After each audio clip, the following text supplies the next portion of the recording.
მომაბეზრებელია თქვენი ლაყბობა, უაზროდ კამათობთ ამ ერთიანობაზე, აზრზე მოდით, ყურები გამოიჭრიკეთ, როგორ გძინავთ, როგორ ხართ სახლებში.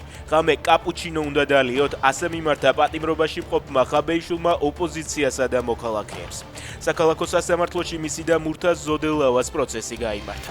კარცერში ვარ ფაქტობრივად თქვა ზოდელავამ, გარესამყაროსთან კონტაქტის აკრძალვა მას 2 თვით გაუხანგრძლივდა. არავისთან კონტაქტი, არა შვილი, არა დედა, ცას კლეტკებით უნდა უყურო, განაცხადა ხაბეიშვილმა.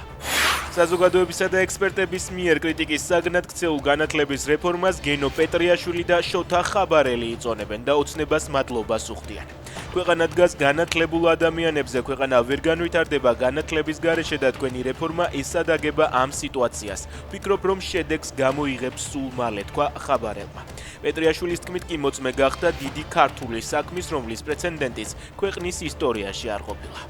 ამერიკიდან დეპორტირებული რუსების თვითმფრინავი მოსკოვში დაეშვა, მათ ნაწილს სამხედრო სამსახურში გაწვევის შესახებ შეტყობინება აეროპორტშივე გადაეცა.